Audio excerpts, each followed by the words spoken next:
Lost in a forest. The following is a story that took place quite a few years back now. However, it still baffles me completely, and I'd like to share it here. I'm a teenager, and I've been in Scouting Boy Scouts for nearly all my life, and I really enjoy exploring with my friends and being trusted more, as I'm older now. A few years ago, me and two girls named Amy and Harriet were asked to head into the woods surrounding our campsite to find a long, straight stick, suitable for carving into a point. Bear in mind that I was a lot younger back then. Harriet was older, and Amy only 1 year older than myself. We had been walking in deliberately the same direction as to not get lost, and memorizing the surroundings as we went, in order to find our way back easily. About 15 minutes in, we couldn't find anything to take back, so we turned around to return to the campsite. That's the initial panic set it.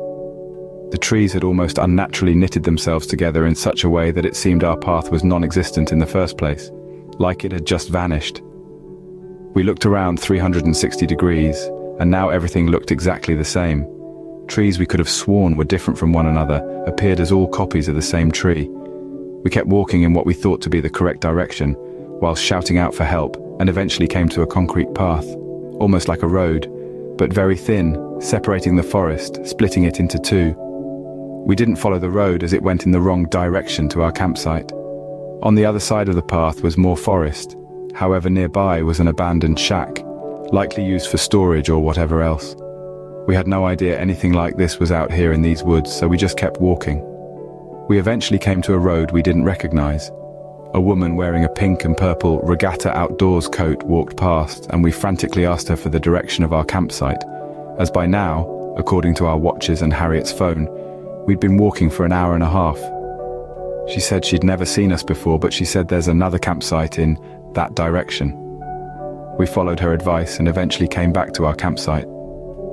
We frantically apologized for being so long and that we couldn't find anything. The leader, Ian, could see all three of us were shaken up, and he stated confused that we'd only been gone 25 minutes and that our free time was still going on. To this day, this baffles all three of us, as our free time was 40 minutes long, and our watches and phones had said we had been gone for hours.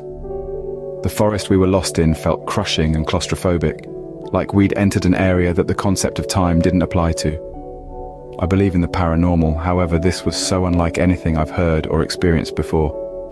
It literally was like we'd been in a time vortex or something, and that hours in the forest were only minutes in the rest of the world. The feeling was very strange, and it stuck with me for the rest of the camp.